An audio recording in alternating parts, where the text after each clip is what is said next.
नमस्ते, सदावत से ले मातृभूमि, जय हिंद। दोस्तों भारतीय वायुसेना की ताकत बढ़ाने के लिए केंद्र सरकार ने 2236 करोड़ रुपए के रक्षा सौदों को दे दी है मंजूरी।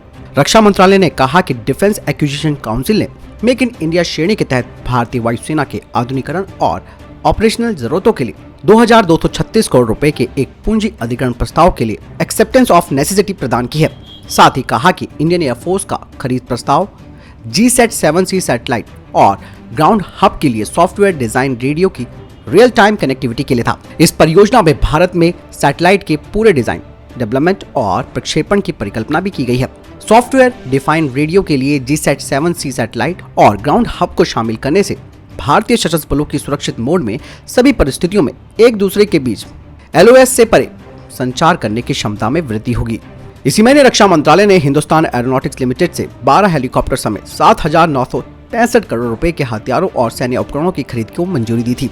रक्षा मंत्रालय के निर्णय लेने वाली सर्वोच्च संस्था यानी कि DAC, जिसे कि रक्षा अधिग्रहण परिषद कहा जाता है, उसकी बैठक में इस खरीद को मंजूरी दे दी गई। रक्षा मंत्रालय ने कहा कि DAC ने 12 लाइट यूटिलिटी हेलीकॉप्टर खरीदने के प्रस्ताव के अलावा भारत इलेक्ट्रॉनिक्स लिमिटेड से links U2 navy gun fire control system की खरीद को भी मंजूरी दी, जो नौसेना के युद्धपोतों की निगरानी और संचालन क्षमताओं को बढ़ाएगा। DAC ने हिंदुस्तान एरोनॉटिक्स लिमिटेड द्वारा ड्रोनियर विमान को अपग्रेडेशन करने को भी मंजूरी दे दी है, जिसका मकसद नौसेना की समुद्री टोही और तटीय निगरानी क्षमता को बढ़ाना है। भारत ने हाल ही में चीनी सीमा पर अमेरिका में बने हथियारों को तैनात किया है। अमेरिकी हथियारों को तैनात करने से भारत की सैन्य ताकत में इजाफा भी हुआ है। भारत की ओर से अपनी क्षमताओं को बढ़ाने के लिए ये नए आक्रामक बल का हिस्सा है, क्योंकि हिमालय में विवादित क्षेत्र को लेकर दोनों देशों के बीच गतिरोध काफी लंबे समय से जारी है। अमेरिका में बने चीनूक हेलीकॉप्टर, अल्ट्रालाइट टोर्ड हाउवित्जर और राइफल्स के साथ साथ घरेलू स्तर पर निर्मित सुपरसोनिक क्रूज मिसाइल और नए जमाने की निगरानी प्रणाली पूर्वी तिब्बत की सीमा से लगे क्षेत्रों में भारतीय सैनिकों की स्थिति को मजबूत करेंगे। वहीं अगली अपडेट रशिया को लेकर आ रही है। रूस के राष्ट्रपति व्लादिमीर पुतिन अगले महीने भारत आने वाले हैं और इसी के साथ ही रक्षा मंत्रालय ने उत्तर प्रदेश में अमेठी में 7.5 लाख AK-203 असॉल्ट राइफल के निर्माण के लिए रूस के साथ 5,000 करोड़ रुपए से अधिक के सौदे को अंतिम मंजूरी दे दी है। बताया जा रहा है कि रूस में डिजाइन की गई AK-203 अमेठी की एक फैक्ट्री में बनाई जाएगी। साथ ही रक्षा मंत्रालय के सूत्रों ने कहा कि कुछ साल पहले दोनों देशों के बीच समझौते पर सहमति बनी थी और अब आखिरी प्रमुख मुद्दा टेक्नोलॉजी ट्रांसफर के मुद्दों को हल करना होगा। भारतीय सेना के द्वारा अधिग्रहित की जाने वाली 7.5 लाख राइफलों में से पहली 70,000 राइफलें रशिया में निर्मित होंगी, क्योंकि जो टेक्नोलॉजी ट्रांसफर होता है वो धीरे धीरे होता है। उत्पादन प्रक्रिया होने के 32 महीनों के बाद इन्हें सेना को सौंप दिया जाएगा। AK सीरीज की ये राइफल अब तक की सबसे एडवांस राइफल है। AK-47 सबसे बेसिक मॉडल है। इसके बाद AK-74, 56, 100 और 200 सीरीज आ चुकी है। AK-203 राइफल को पूरी तरह से लोड किए जाने के बाद इसका वजन 4 किलोग्राम के आसपास हो जाएगा। AK-203 राइफल में ऑटोमेटिक और सेमी ऑटोमेटिक दोनों तरह के वेरिएंट मौजूद है। हाईटेक AK-203 राइफल में 1 मिनट में 600 गोलियां दागी जा सकती हैं। ये राइफल 400 मीटर दूरी पर स्थित दुश्मन पर निशाना साध सकती हैं। इस राइफल को भारत और रूस मिलकर तैयार कर रहे हैं। अब बांग्लादेश भी पाकिस्तान की तरह चाइना के हथियारों की गुणवत्ता पर शक करने लगा है और ऐसे में कई तरीके के गुणवत्ता संबंधी मुद्दों का सामना बांग्लादेश कर रहा है। एक रिपोर्ट सामने आई है जिसमें कहा जा रहा है कि चीन का बांग्लादेश के लिए ट्रेनर विमानों ने वायु रक्षा प्रणाली के साथ साथ कई तरीके के फॉल्ट्स विकसित किए हैं। रिपोर्ट में दावा किया गया है कि नौसेना के युद्धपोतों की आपूर्ति की गुणवत्ता की भी जांच अब दायरे में आ गई है, जिसकी आपूर्ति चीन के द्वारा बांग्लादेशी सेना को की गई थी। बांग्लादेश ने हाल के सालों में चीन से बड़ी मात्रा में सैन्य हार्डवेयर को हासिल किया है, जिनमें कॉर्वेट, नौसैनिक बंदूकें, जहाज रोधी मिसाइल और सतह से हवा में मार करने वाली मिसाइलें शामिल है। चीन बांग्लादेश का व्यापारिक साझेदार भी है। 2016 में बांग्लादेश ने अपनी नौसेना शक्ति को बढ़ाने के लिए पनडुब्बी का अधिग्रहण किया था और 2 पनडुब्बियों के लिए बांग्लादेश ने $203 मिलियन का भुगतान किया था। उस समय बांग्लादेश के प्रधानमंत्री शेख हसीना ने संसद में इस सौदे का बचाव करते हुए कहा था कि ये बाहरी दुनिया में राजनीतिक क्षेत्र में कोई नकारात्मक प्रतिक्रिया नहीं पैदा करेगा। बांग्लादेश की सेना ने चीनी निर्मित FM-90 सतह से हवा में मार करने वाली मिसाइल को भी शामिल किया था। लंदन स्थित थिंक टैंक ने कहा कि बांग्लादेश ने 2014 में K-8W विमान खरीदा था और बाद में एक और नया बैच खरीदा था। हालांकि 7 में से कम 2 ने पिछले साल से समस्याएं पैदा करनी शुरू कर दी हैं। 2018 में दोनों देशों के बीच हुए एक सौदे में चीन को बांग्लादेश को ट्रेनर जेट्स देने थे। हालांकि उस रिपोर्ट में यह दावा किया गया था कि फ्रिगेट्स में K-8 विमान सहित कुछ खराबियां आ गई हैं। रिपोर्ट में ये भी कहा गया है कि चीन और बांग्लादेश ने पिछले कुछ वर्षों में रक्षा संबंधों को गहरा किया है और बांग्लादेश के सैन्य कर्मियों को प्रशिक्षण के लिए पीएलए के संस्थानों में भेजा जा रहा है। अब यहाँ पर सवाल ये उठता है कि बांग्लादेश ने भी अब सवाल उठाने शुरू कर दिए हैं कि भैया आपके जो हथियार हैं, आपके जो सैन्य हार्डवेयर हैं, वो कई तरीके की समस्याओं से ग्रसित है। और यही हाल उनके दोस्त पाकिस्तान का भी है, जिसने उनसे ड्रोन्स भी खरीदे, इसके अलावा HQ-9 भी खरीदा, बहुत सारे सिस्टम खरीदे हुए हैं।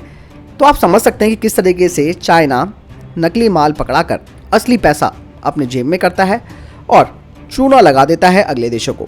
और ये खासियत चाइना की शुरू से ही रही है दोस्तों, चाहे वो भारतीय बाजार में उनके खिलौने क्यों ना हो, दिखने में अच्छे लगते हैं, हकीकत में दमदार नहीं होते हैं।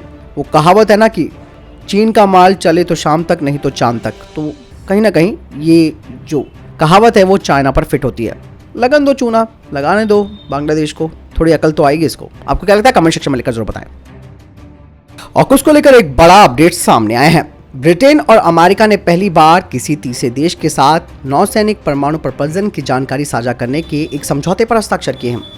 समझौते पर ऑस्ट्रेलिया के साथ हस्ताक्षर किए गए थे और इसे exchange of naval nuclear propulsion information agreement के रूप में जाना जाता है। ये वाशिंगटन और लंदन को, कैनबरा को परमाणु पनडुब्बियों की प्रपल्जन सिस्टम को संवेदनशील और क्लासिफाइड जानकारी प्रदान करने की अनुमति देता है। ऑस्ट्रेलियाई रक्षा मंत्री पीटर डटन ने 22 नवंबर को समझौते पर अपने बयान में कहा कि इस समझौते को पारंपरिक रूप से सशस्त्र परमाणु संचालित पनडुब्बियों की ऑस्ट्रेलिया की खोज में एक महत्वपूर्ण कदम माना जाता है। डटन ने कहा कि यह समझौता ऑस्ट्रेलिया को परमाणु ऊर्जा से चलने वाली पनडुब्बियों की डिलीवरी के लिए 18 महीनों के गहन और व्यापक जांच पूरी करने में मदद करेगा। यानी कि अब तीसरे देश को नेवल न्यूक्लियर प्रपल्जन इंफॉर्मेशन दी जाएगी, जो कि ऑस्ट्रेलिया को मिलने वाली है। चीन की मीडिया ने बताया कि पीएलए ने भारत के साथ लगती सीमा पर लाइव फायर एक्सरसाइज की है। रिपोर्ट में कहा गया है कि चीनी सेना ने विशेष रूप से उच्च ऊंचाई वाले अभियानों के लिए डिजाइन किए गए उपकरणों के साथ प्रशिक्षण आयोजित किया था और कहा जा रहा है कि काराकोरम पहाड़ों में सटीक स्ट्राइक के लिए यह अभ्यास किया गया। रिपोर्ट में यह दावा किया गया था कि चीन भारत के साथ सीमा पर अपने बुनियादी ढांचों में सुधार कर रहा है। वहीं भारत की तरफ से यह प्रतिक्रिया आई थी कि भारत और चीन के संबंध खराब पैच से गुजर रहे हैं। चीन ने इस साल शुरुआत में ही पूर्वी लद्दाख में सीमा पर तनाव कम करने का फैसला किया था। हालांकि भारतीय सेना के अधिकारियों ने बार बार कहा कि चीन LAC के साथ अपनी सीमा चौकियों को मजबूत करता रहा है। वहीं अमेरिका के रक्षा विभाग की एक रिपोर्ट में कहा गया था कि भारत के साथ महामारी और सीमा पर संघर्ष के बावजूद पीएलए ने हाल के वर्षों में तेज गति से अपने प्रशिक्षण और जो उपकरण है उन्हें तेजी से डिप्लॉय किया है। चीन की वेस्टर्न थिएटर कमांड, जो कि भारत को देखती है, भौगोलिक रूप से सबसे बड़ा थिएटर कमांड है। जापान और वियतनाम ने अंतरिक्ष में रक्षा और साइबर सुरक्षा के क्षेत्र में सहयोग के लिए एक समझौते पर हस्ताक्षर किए हैं। चीन के बढ़ते हुए वर्चस्व पर चिंता के बीच दोनों एशियाई देशों ने अपने सैन्य संबंधों को तेजी से विस्तार किया है।